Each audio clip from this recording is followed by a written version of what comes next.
आगे जो मैंने क्लिप लगाई है आप लोगों ने देखा होगा, बहुत सरसराती ठंड हवा चलती। जैसे मैं किचन में आई, रात को मैं किचन पूरा अच्छे से क्लीन करके सोई थी, पता नहीं कहाँ से ये पानी आ जाता है पोछा मारने के लिए। सबसे पहले सुबह सुबह उठ करके भैया मोटा सा ब्लेजर पहन लिया है, थायराइड की दवा खा ली है, अब निकलते हैं वॉक पे। हेलो एवरीवन, गुड मॉर्निंग, सुप्रभात, राधे राधे। आई होप आप लोग बहुत अच्छे होंगे, हेल्दी होंगे। आज ठंड इतनी ज़्यादा है कि कोई पूछने वाली बात नहीं। खूब ठंडी ठंडी हवा चल रही है, तेज़ तेज़। और अभी 5:20 हो रहे हैं, पूरा सुन सन्नाटा है। जब भी मैं टहलने आती हूँ ना तो बस ऐसा ही रहता है। आज ठंड और ज़्यादा है तो मुझे लगता है टहलने वाले और नहीं आए हैं। जैसे जैसे ठंड बढ़ती जाएगी टहलने वाले गायब हो जाएंगे। मैंने सोचा कि पहले तो मैं भी सोच रही थी जाऊं कि ना जाऊं। बाहर उठ के देखा, मौसम खूब ठंडा था। फिर सोचा चलते हैं, थोड़ा लेट चलते हैं, 20 मिनट, नहीं तो 5 बजे ही निकल जाते थे।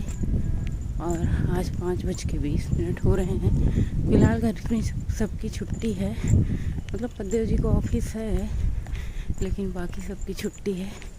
सबसे पहले वॉक करते हैं, फिर बातें होती रहेंगी पूरे दिन। नए रास्ते चले हम, नई राहें बढ़े हम, नए सपने बुने हम, खटी मीठी बातों पे हंसे हम। कोई पूछे जो मुझसे, बोलूं मेरा सब यही। कोई आगे न पीछे, लम्हे में है बस हम ही।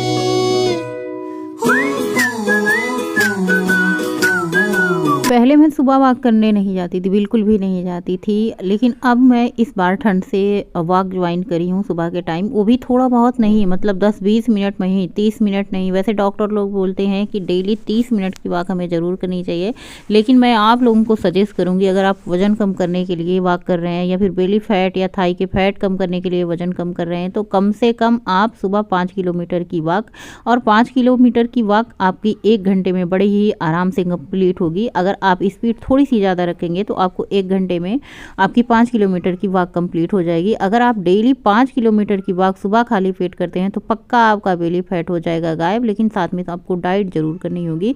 तो यहाँ पे देख सकते हैं 400 मैंने कैलोरी बर्न की है, और 7.5 किलोमीटर से भी ज़्यादा मैंने वॉक करी है। 426 कैलोरी बर्न की है, 9352 स्टेप लिया है, और लगभग ये मुझे लगता है 1.5 घंटे की मैंने वॉक करी है। आजकल बच्चों की छुट्टी चल रही है, स्कूल की कोई झंझट नहीं है। घर आकर के चाहे आप सुबह के टाइम अदरक वाला पानी, अजवाइन पानी, जीरा पानी, सौंफ पानी, धनिया पानी, या फिर दालचीनी तेज पत्ते वाला पानी भी बहुत ज़्यादा फ़ायदेमंद होता है, तो वो भी ले सकती हैं। हालांकि मुझे बहुत ज़्यादा फैट लॉस नहीं करना है, तो मैं बहुत ज़्यादा दालचीनी वाला पानी या फिर ये सारे पानी नहीं ले रही हूँ। अदरक पानी ले रही हूँ क्योंकि इसकी तासीर होती है गर्म, और थोड़ी सी अदरक भी वेट लॉस के लिए काफ़ी ज़्यादा अच्छा होता है, तो अदरक पानी भी काफ़ी ज़्यादा अच्छा फ़ायदेमंद होता है।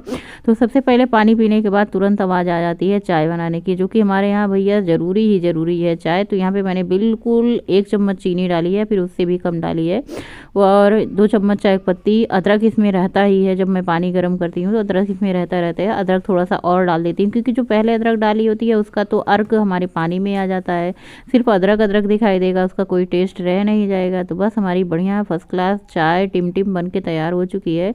यानी इसमें पानी की मात्रा कम है, दूध ज़्यादा, ये फैट, मतलब इसमें फैट ज़्यादा है। आप ये कम से कम इतनी चाय पी लोगे ना तो आप लगभग 40 कैलोरी इतनी चाय में है, क्योंकि इसमें चीनी भी है, दूध भी है। आज मैं बनाऊंगी सब्जी, न्यूट्रेला की सब्जी बनाऊंगी। तो सबसे पहले उसको भिगो दिया है, और यहाँ पे सिप कर चाय पी रहे हैं। पद्देव जी से वार्तालाप हो रही है, बच्चे अभी सो के ही नहीं उठे हैं। और उसके बाद फटाफट से यहाँ पे आलू पद्देव जी छील लिए, और हम इसको कुकर में डाल करके उबलने के लिए रख देते हैं। आलू में पानी थोड़ा सा ही डालिए, क्योंकि पानी जो होता है जलता नहीं है, और बहुत ज़्यादा पानी डाल दो तो पानी हो जाता है ऐसे आलू में। और यहाँ दूसरी तरफ मैंने गैस पे चढ़ा दी है ओट्स, जो कि हमारा लाडला बेटा ओट्स खाता है। तो यहाँ पे दूध, ओट्स डाल करके फटाफट से इसको बना देंगे। वैसे मुझे लेट हो रहा था स्नान ध्यान करने के लिए, क्योंकि ये होता है जब सब घर पे हैं ना तो बढ़िया से स्नान ध्यान पूजा पाठ करने के बाद ही लंच बनाओ तो ज़्यादा ठीक रहता है। जब भाई कोई मजबूरी है तो मजबूरी का नाम महात्मा गांधी है, तो हमें मजबूरी में कुछ ना कुछ करना ही पड़ता है। जैसे सुबह बच्चों का स्कूल है तो फिर अगर हम स्नान ध्यान करने चले जाएँ तो बच्चे बिना टिफिन के चले जाएँ, तो सुबह जल्दी रहती है, हमारी मजबूरी रहती है, तो इतने सुबह नहा भी लो ना तो भी वो सही नहीं रहता। उसके बाद पूजा पाठ करना नहीं था और ओट्स बना करके दे करके सीधा स्नान कर लिए। झाड़ू पोछा तो काम रहता ही नहीं, इसको बताने की ज़रूरत नहीं है। सुबह सुबह ये झाड़ू पोछे वाला काम होता है। वॉक से आने के बाद पानी पीने के बाद झाड़ू पोछे का काम हो जाता है, या फिर चाय पीने के बाद झाड़ू पोछे का काम हो जाता है। तो उसके बाद जो होता है नाश्ता वास्ता बनता है। गौरी ओट्स खाती नहीं, सिर्फ गोलू ओट्स खाता है। तो आजकल गौरी डायरेक्ट देर से ही उठ रही है तो डायरेक्ट दोपहर का लंच ही ले रही है। तो एक तरफ मैंने चावल में पानी नमक डाल करके रख दिया है पकने के लिए, चावल में सीटी आ जाएगी। दूसरी तरफ मैंने यहाँ पे जो सोयाबीन था उसको भूनने के लिए रख दिया है, कढ़ाई में भूनता रहेगा। और मैंने सोचा चलो भाई थोड़ा सा मौसम है, हरी धनिया की चटनी बना लेते हैं। वैसे टमाटर की चटनी नहीं है, ये नींबू रखा हुआ था आधा कट करके, तो नींबू भी कट करके रख दो ना तो ख़राब हो जाता है। और नींबू वाली चटनी गौरी को बहुत ज़्यादा पसंद है। मैंने कहा गौरी के साथ साथ हम लोग भी खा लेंगे, तो यहाँ पे मैंने नींबू, अदरक, लहसुन, हरी मिर्ची, जो कि मैं कुटना में कूट करके आजकल इस्तेमाल कर रही हूँ। इससे क्या होता है ना, बहुत ही बढ़िया अच्छे से अदरक लहसुन सब चीज़ का फ्लेवर आ जाता है। ये कुटा हुआ होता है, और कभी कभी क्या होता है ना पीसो मिक्सी के जार में तो अच्छे से पिसता नहीं है, इसमें खड़ा खड़ा रह जाता है। तो इसलिए अगर आप कूट करके इसको जो चटनी में डाल के पीसते हो ना तो बहुत ही बढ़िया से अच्छे से पीस जाता है। तो यहाँ पे हमारी चटनी बन करके तैयार हो चुकी है, गौरी भी उठ चुकी है। उसके बाद मैंने सोचा चलो भाई मसाला भी पीस लेते हैं। तो यहाँ पे हमारा प्याज की प्यूरी, टमाटर की प्यूरी, इसको भी मैं तैयार कर लेती हूँ फटाफट से। और उबली हुई आलू की सब्ज़ी बहुत जल्दी बन जाती है और बहुत स्वादिष्ट भी लगती है। उबली आलू की सब्ज़ी आप लोग खाए होंगे तो कितनी बढ़िया लगती है, स्वाद लगती है। जैसे कच्चे आलू को कट करके बनाओ तो क्या होता है ना, पानी थोड़ा सा अलग रहता है, या तो फिर आप बाद में मैश कर दो तो ठीक रहता है, या फिर उबली आलू की सब्ज़ी बनाओ, ग्रेवी भी बहुत ज़्यादा गाढ़ी गाढ़ी रहती है, स्वाद भी बहुत ज़्यादा आता है। तो उसके बाद यहाँ पर टमाटर की प्यूरी हमने बना ली थी। उसमें ड्राई मसाले जैसे सब्ज़ी मसाला, किचन किंग, हल्दी मसाला, होममेड मसाला, ये सारे मसाले डाल करके अच्छे से मैंने मिक्स कर दिया है। कढ़ाई वही थी जिसमें मैंने सोयाबीन को भूना था, उसमें थोड़ा सा तेल डाल के जीरा कसूरी मेथी का तड़का लगाया है। सूखी लाल मिर्च मैंने डाल दी है। अदरक लहसुन जो मैंने कूटा था उसको डाल के हल्का सा फ्राई किया है। अदरक लहसुन पक जाने के बाद मैंने प्याज की प्यूरी डाली है, इसको भी पकाएंगे अच्छे से। और हाँ, जो छोटे वाले जार में हम मसाला पीसते हैं ना, उससे पीसा हुआ मसाला बहुत जल्दी भुन जाता है, क्योंकि इसमें पानी बिल्कुल नहीं होता है। पानी ना डालने की वजह से मसाला बहुत जल्दी भुन जाता है। तो ये भी बढ़िया ही है। और हमारे बीवर ने ही हमको बताया था कि अब अलग अलग सब चीज़ पकाया करो। जैसे पहले मैं प्याज, अदरक, लहसुन, हरी मिर्ची, टमाटर, ये सारे सब चीज़ एक साथ पीस देती थी ना तो उतना अच्छा स्वाद नहीं आता था, जो कि हमारे बीवर लोग ने बताया कि आप प्याज, अदरक ये सब अलग अलग पीस के सब्जी बनाओ ना तो बहुत बढ़िया आता है।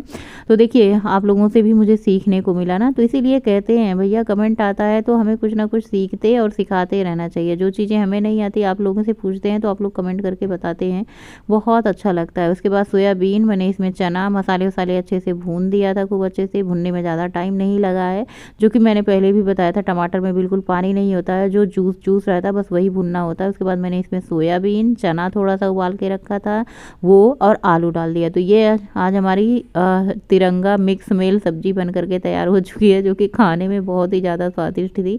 बस एक चीज़ की कमी थी, इसमें थोड़ा सा मैं अमचूर पाउडर डाल देती ना तो एकदम टक्कर देता चटपटा चाट का। और इसके साथ आज मैंने कहा रोटी भी अलग बना देते हैं, तो यहाँ पे मैंने तिरंगा रोटी भी बना दी है। गेहूं का आटा लिया है, बाजरे का आटा लिया है, और यहाँ पे लिया है मैंने बेसन। तो मैंने कहा 3 रंगा सब्जी 3 रंगा रोटी आज हम बनाते हैं, मतलब 3 चीज़ों को मिक्स करके बनाते हैं। बस ऐसे ही मन में आया चलो बनाते हैं, अलग थोड़ा सा हो जाएगा, बच्चे भी खा लेंगे। ठंड के मौसम में ना बाजरा और मक्के की रोटी काफ़ी ज़्यादा स्वादिष्ट लगती है।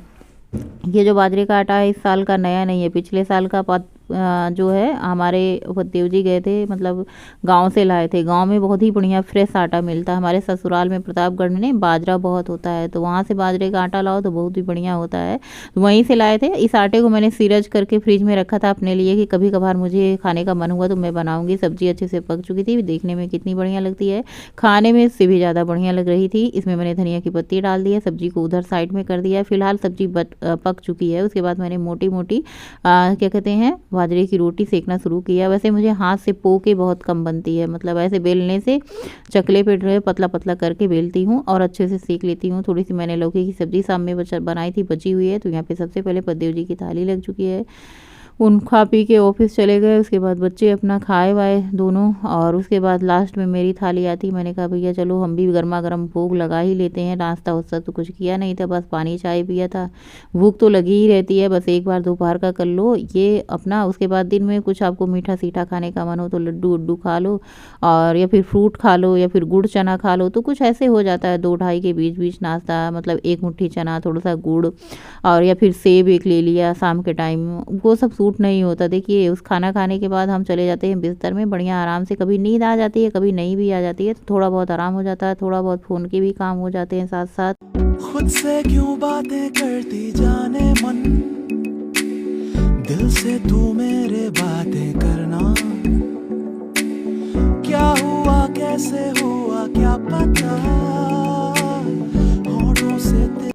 सो फ्रेंड, ये है हमारा रात का डिनर, जिसमें मैंने ली है 2 बाजरे की रोटी, थोड़ा सा गुड़, थोड़ा सा दूध। बाजरे की रोटी और दूध और साथ में गुड़ खाने का अलग ही आनंद है। तो चलिए सबसे पहले डिनर कर लेते हैं।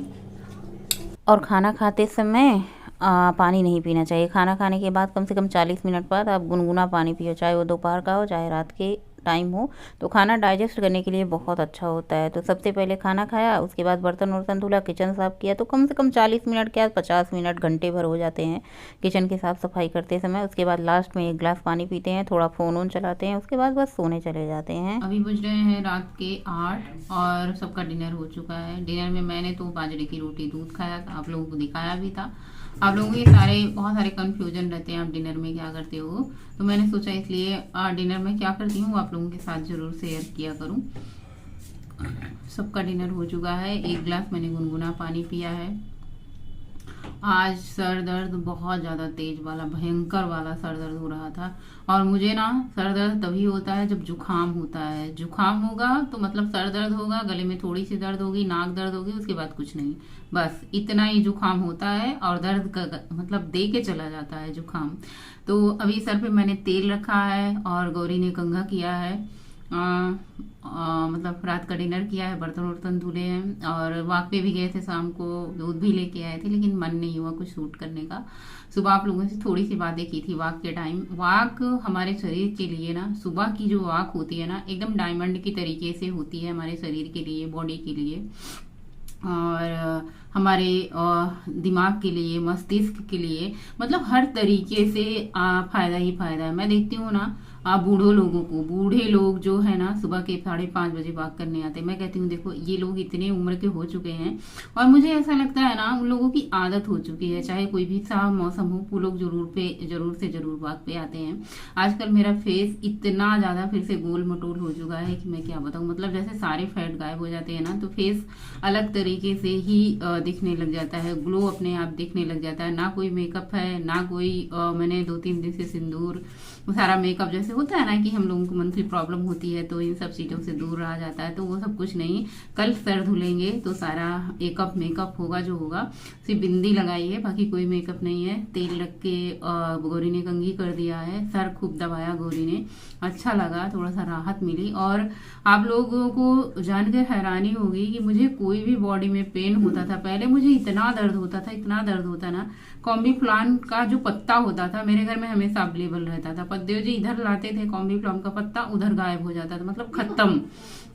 कोई सा भी दर्द हो, पैर में दर्द हो, सर में दर्द हो, या फिर कहीं भी दर्द होता तो सबसे पहले कॉम्बीफ्लॉन खा लेते थे। लेकिन जब से मुझे पता चला उसके साइड इफेक्ट के बारे में, या मंथली प्रॉब्लम में दर्द होता था तो जरूर खा लेती थी। दर्द से तो राहत मिल जाती थी, लेकिन उसके साइड इफेक्ट इतने ज्यादा थे। जब से मैंने जाना तब से मुझे लगता है मुझे 3-4 साल हो गए सिर्फ मैं थायराइड की गोली के अलावा कोई दर्द की दवा नहीं लेती हूँ। कहते हैं ना अगर आपको बॉडी में कोई सा भी पेन हो, सर दर्द हो या फिर कोई भी दर्द हो, तो आप गुनगुना पानी लें, उससे बहुत ज्यादा आराम मिलता है। कभी कभार आप देखते होंगे कि पेट में दर्द होता है तो गर्म पानी लेके थैली में सेकाई करते हैं ऊपर से, तो राहत मिलती है। तो वैसे ही जैसे आप ऊपर से सेकाई करते हैं, वैसे आप गुनगुना पानी पियेंगे तो आपके शरीर में अंदर से भी आपको फायदा करेगा। गुनगुना पानी आपके हर तरीके से फायदेमंद होता है, चाहे वो कोई सा भी मौसम हो, गर्मी का मौसम हो, ठंडी का मौसम हो, आपके लिए फायदे ही फायदे हैं। न कि जैसे फ्रिज का ठंडा पानी पीते हैं तो हमारे स्वास्थ्य के लिए, हमारे शरीर के लिए बहुत ही ज़्यादा नुकसानदेह होता है। वैसे गुनगुना पानी नहाने के लिए तो नहीं मैं कहूँगी ज़्यादा अच्छा होता है, लेकिन आप पीने के लिए गुनगुना पानी आप किसी भी मौसम में पिए, फायदा ही फायदा होता है। तो अभी थोड़ी सी चेहरे पे स्माइल आई है, दूध रोटी खाया है, मुंह में बहुत छाले पड़े हैं, इतने छाले पड़े हैं कि मैं बता नहीं सकती। गर्म पानी पीती हूँ ना तो वो भी लगता है, खाना खाती हूँ तो वो भी लगता है, इतने सारे छाले पड़े हैं। तो पतिदेव जी ने बोला कि छाले की दवा लेते, मैंने कहा कुछ मत लाओ, ठंड इतनी ज्यादा है। बाहर जा रहे थे फ्रूट लाने, वो भी मैंने मना कर दिया, नहीं कहा इतनी ज्यादा ठंड है बाहर निकलो ही ना। और ठंड बहुत ज़्यादा है। कल के बारे में देखते हैं कल क्या होता है, वॉक पे जाते हैं कि नहीं जाते हैं। बच्चों की छुट्टी चल रही है और मैं सोच रही हूँ ना, जब बच्चों की छुट्टी है ना तो थोड़ा सा राहत है, थोड़ा सा लेट भी उठो, थोड़ा सा लेट टहल के आओ तो आराम रहता है। इसलिए मैं सोचती हूँ छुट्टी के टाइम तो मुझे और ज़्यादा आराम मतलब होता है, टहलने जाने के लिए कोई दिक्कत नहीं होती, जल्दी जल्दी भागम भाग नहीं होती, जल्दी वॉक करना होता है। जैसे होता है ना बच्चों का स्कूल होता है तो और तेजी स्पीड, तो छुट्टी के टाइम में ये नहीं होता, थोड़ी स्लो भी स्पीड रहती है तो चलता है। सुबह की वॉक जो होती है ना, अभी देख सकते हैं मैंने स्वेटर पहन रखा है अंदर से, मतलब कुल मिला जुला के 3-4 कपड़े पहने हैं, फिर ऊपर से कुर्ती पहनी है, तो घर के अंदर तो इतनी ठंड नहीं लगती। जब मैं सुबह वॉक पे जाती हूँ ना तो जैसे स्वेटर ये सब जो होते हैं ना बहुत गीले हो जाते हैं, इतना तेज वॉक करती हूँ तो ये रोज के रोज धुले जाते हैं। एक स्वेटर निकलते हैं तो कभी इनर पहन लेती हूँ, कभी ये वाला स्वेटर, कभी व्हाइट वाला स्वेटर, तो 4-5 ऐसे स्वेटर हैं जो कि मैं नीचे ही पहन लेती हूँ, मतलब कुर्ते के नीचे, तो ज्यादा सही रहता है मुझे। और जब टहलने शाम को जाती हूँ तो शॉल ओढ़ लेती हूँ। ठंड कड़ाके वाली पड़ रही है, मतलब हिलाने वाली ठंड पड़ रही है, मतलब दांत कटकटाने वाली ठंड पड़ रही है। और सब लोग खा पी के तो अपने बिस्तर में गए, मैंने सोचा आप लोगों से बातें कर लेती हूँ। तो आप लोगों को भी अगर कोई दर्द हो तो करके देखो, कभी कभी लगता है ना कि देखिए विश्वास होना चाहिए हर चीज के ऊपर। तो पानी मत चलाना थोड़ा सा। तो कोई सा भी दर्द हो आपको ना तो आप गर्म पानी पी के देखें तो आपको राहत मिलेगा। तो भाई मैं तो सर दर्द के लिए आप दवा लेना बंद कर दी हूँ। हमारे घर में सही पूछो तो कोई दर्द की दवा आती ही नहीं थी, वरना पहले पत्ते पत्ते भर के आती थी और सिर्फ मैं ही खाती थी, मुझे भी दर्द होता था ज़्यादा, और सबसे ज़्यादा पैरों में दर्द होते थे, सर में दर्द होता है। अब तक तो मैं गोली खा वा के फिट हो जाती है, राहत मिल जाता है, लेकिन अभी सहन शक्ति इतनी ज़्यादा प्रबल हो चुकी है ना कि कितने भी दर्द हो, कितनी भी तकलीफें हो, सब सहन हो जाती है, सब सहन हो जाती है, सब पता चल रहा है। तो आज का व्लॉग यहीं पे एंड करेंगे, मिलेंगे नए व्लॉग में, तब तक के लिए बाय, गुड नाइट, शुभ रात्रि। महाकाल की कृपा आप सभी पर बनी रहे। आप सभी के कमेंट आते हैं कि आप इतनी सुबह जाती हो, आपको डर नहीं लगता? अरे भाई मतलब कितने दिन डरेंगे हम, कुत्तों से डर नहीं लगता? कुत्ते जब भूखते हैं तो हम खुद ही उनको डांट के चुप करा देते हैं, वो बेचारे जान जाते हैं कि यही कॉलोनी के ही है, इनको भूखने का कोई फायदा नहीं है, तो अपने आप चुप हो जाते हैं। हाँ मेरे बच्चे जरूर डरते हैं कुत्तों से, मैं नहीं डरती, मतलब या फिर ये भी कह लो अभी पाला नहीं पड़ा है, ऐसे डांट दो ना तो कुत्ते पहचान जाते हैं। तो ऐसी कोई डर भय की बात नहीं है, सब ठीक ठाक है। सुबह के 5:30 बजे वॉक पे जाती हूँ, 5:30 बजे काफी ज्यादा उजाला सुबह हो जाती है, दिक्कत नहीं है। हाँ बारिश के मौसम में मुझे डर लगता है, बाकी ठंड के मौसम में, गर्मी के मौसम में मुझे डर नहीं लगती। तो चलिए आज का व्लॉग यहीं पे एंड करते हैं, मिलेंगे नए व्लॉग में, तब तक के लिए बाय, गुड नाइट, शुभ रात्रि, थैंक्स फॉर वॉचिंग। स्वस्थ रहें, मस्त रहें और व्यस्त रहें, महाकाल की कृपा बनी रहे। शुभ रात्रि।